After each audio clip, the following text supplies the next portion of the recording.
Welcome to Sanatan channel. నేను మీ రాజు. మన ఛానల్ను మొదటిసారిగా చూస్తున్న వారెవరైనా కూడా ముందుగా మన సనాతన్ ఛానల్ను సబ్స్క్రైబ్ చేసుకోండి. అలాగే పక్కనే ఉన్న బెల్ సింబల్ను యాక్టివేట్ చేసుకోండి. పక్కనే ఉన్న గంట సింబల్ను గట్టిగా కొట్టడం ద్వారా నేను చేస్తున్న లేటెస్ట్ వీడియోలు మీకు అప్డేట్ నోటిఫికేషన్ లాగా వస్తూ ఉంటాయి.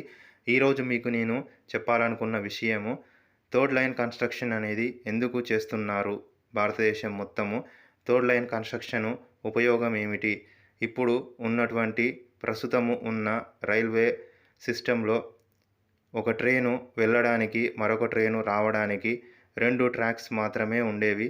కానీ ప్రస్తుతము థర్డ్ లైన్ కన్స్ట్రక్షను దేశం మొత్తము నరేంద్ర మోదీ గారు 2014లో భారతదేశ ప్రధాని అయిన తర్వాత ఈ నిర్ణయం తీసుకోవడం జరిగింది.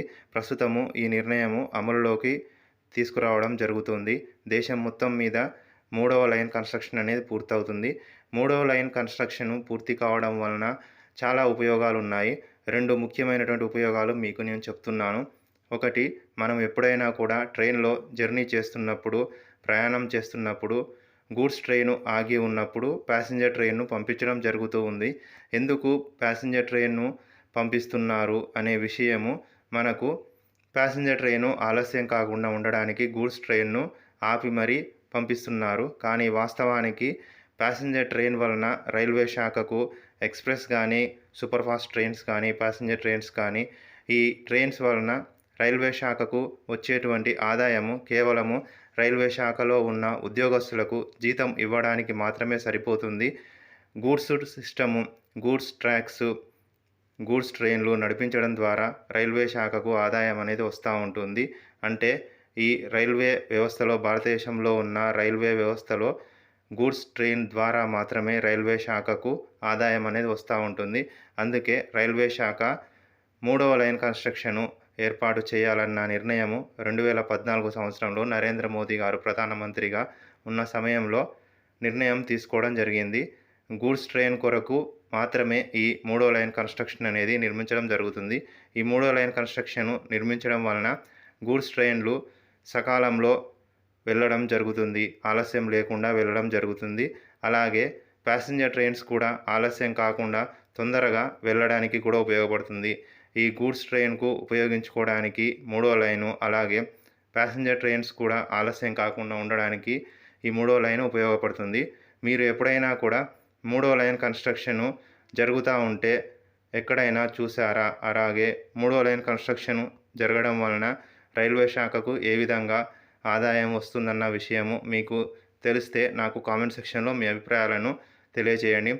అలాగే భారతదేశంలో ఉన్న రైల్వే వ్యవస్థ, ప్రపంచంలో ఉన్నటువంటి రైల్వే వ్యవస్థలో అతిపెద్ద రైల్వే వ్యవస్థ కలిగి ఉన్నటువంటి భారతదేశము. చైనా తర్వాత అతిపెద్ద రైల్వే వ్యవస్థ కలిగి ఉన్నటువంటి దేశము భారతదేశము. ఇప్పుడు మీరు చూస్తున్నటువంటి ఈ goods train Kazipet railway junction నుంచి నాగ్పూర్ వైపు వెళ్తుంది. ఇంతకుముందు వెళ్ళినటువంటి సూపర్ ఫాస్ట్ ట్రైను నాగ్పూర్ నుంచి కాజీపేట రైల్వే జంక్షన్ వైపు వెళ్తుంది. ప్రస్తుతము ఇక్కడ కాజీపేట రైల్వే జంక్షన్కు దగ్గరలో 10 కిలోమీటర్ల దూరంలో ఎలాంటి ట్రాఫిక్ అనేది జరగడము లేదు. ఎందుకనంటే కాజీపేట రైల్వే జంక్షన్కు దగ్గరలో 2 కిలోమీటర్ల దూరంలో కొముటిపల్లి దగ్గర అండర్గ్రౌండ్ టన్నెల్ అనే నిర్మాణం పూర్తి చేయడం వలన గూడ్స్ ట్రైన్స్, ప్యాసింజర్ ట్రైన్స్కు ఎలాంటి ట్రాఫిక్ అనేది లేకుండా జరుగుతుంది. కాజీపేట రైల్వే జంక్షన్కు వచ్చే ట్రైన్స్, నాగ్పూర్ నుంచి కాజీపేట రైల్వే జంక్షన్కు వచ్చే ట్రైన్స్ బైపాస్ రూట్లో అండర్గ్రౌండ్ టన్నెల్ రూపంలో రావడం జరుగుతుంది.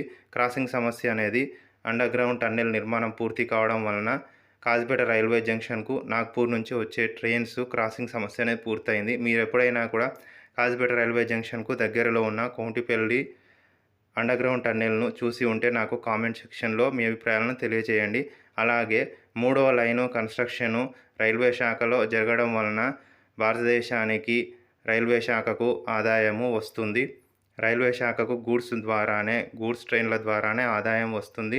ఈ వీడియో చూస్తున్న ప్రేక్షకులు, మీకు ఈ వీడియో నచ్చితే మీ ఫ్రెండ్స్ అండ్ ఫ్యామిలీస్కు షేర్ చేయండి. అలాగే మీ అభిప్రాయాలను నాకు కామెంట్ సెక్షన్లో తెలియజేయండి. అలాగే మీరు ఎప్పుడైనా కూడా ప్యాసింజర్ ట్రైన్స్లో కానీ, సూపర్ ఫాస్ట్ ట్రైన్స్లో కానీ ప్రయాణం చేసి ఉంటే నాకు మీ అభిప్రాయం కామెంట్ సెక్షన్లో తెలియచేయండి. ఈ వీడియో మీకు నచ్చితే మీ ఫ్రెండ్స్ అండ్ ఫ్యామిలీస్కు షేర్ చేయండి. అలాగే సబ్స్క్రైబ్ చేయండి.